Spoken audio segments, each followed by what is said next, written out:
nhân công là Phật nhé, rồi là phát triển nó thành cái trên một dàn, có khi là cái dàn này là dàn cả trái đất đấy, nó sẽ giúp cho cả nhân loại. Về không nữa thì là vũ khí hàng loạt, đặc nhất là những cái lò nguyên tử ở khắp nơi nó chỉ nổ thôi đó thì mình cũng tiêu rồi.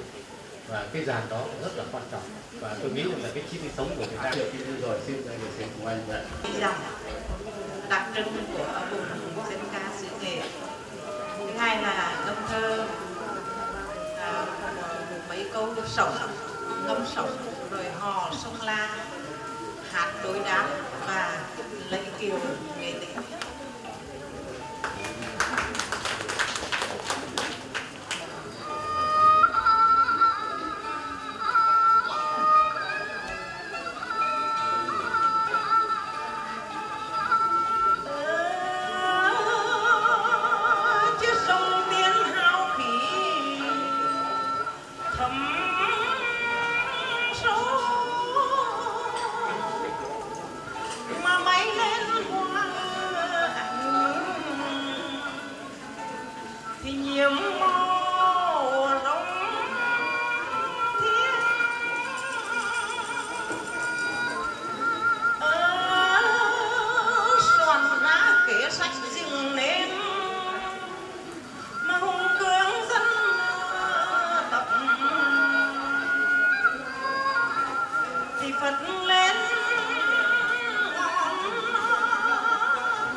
sức thì vô bờ thoáng dân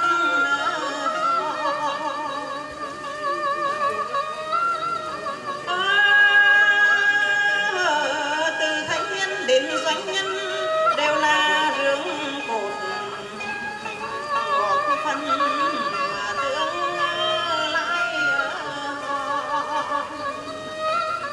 Đây là điều đối đáp. Ngày xưa ở Nghệ Tĩnh thì có những con sông nhỏ, không có những con sông lớn, nhưng mà bên dọc bờ sông Lam, tiền sông Lam thì các đôi nam nữ các tập thể mà hát đối đáp với nhau. Với là bạn mình ơi, chứ hãy vì thế giới ngày mai, vì nói giống Việt mà ngang vai với người.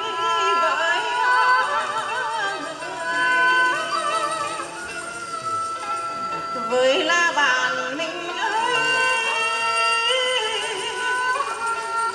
cứu xây chiến lược lâu dài mà phải đi kịp bước thì hôm nay sẵn sàng.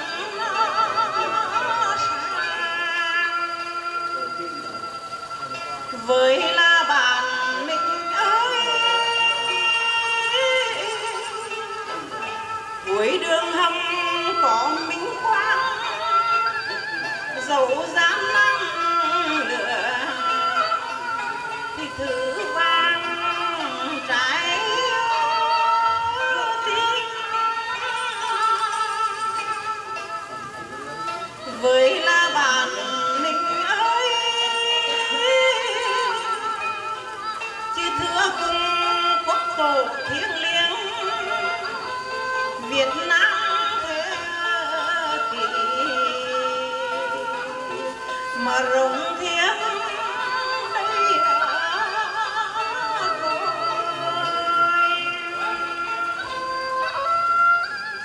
Sau đây Lệ Kiều Nghệ Tĩnh. Lệ Kiều thì có nhiều điều lắm. Miền Bắc thì lại mang cái âm hưởng của chầu văn hoặc là chèo, còn Nghệ Tĩnh thì nó nặng hơn, bởi vì cái trong mương mà thiên nhiên không ưu đãi để họ chia sẻ với nhau trên đường cày thửa ruộng.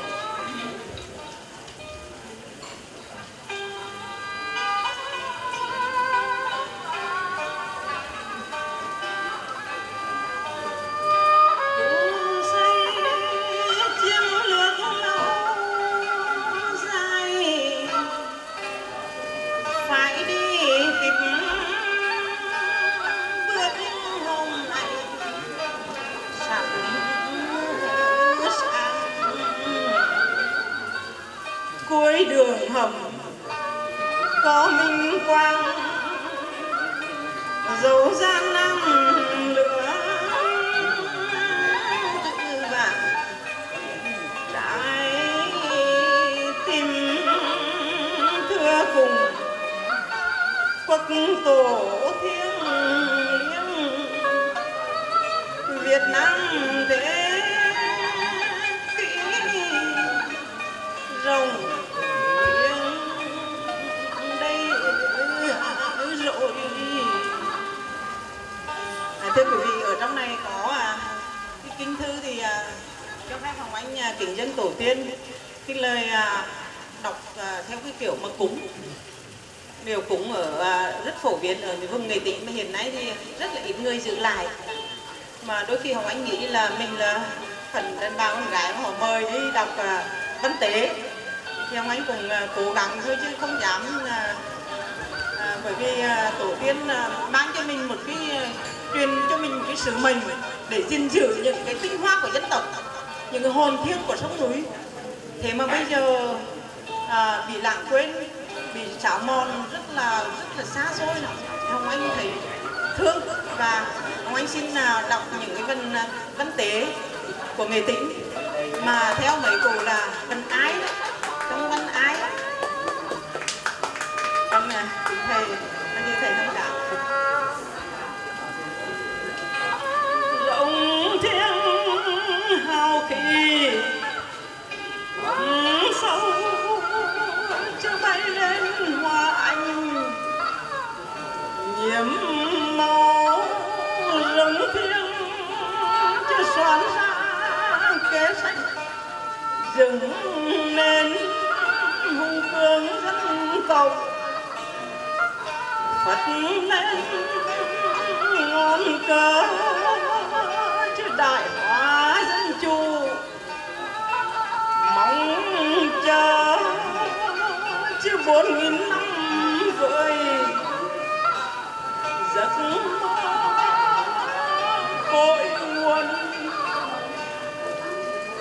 4.000 năm với giấc mơ cội nguồn chứ đàn chim lạc rủ muôn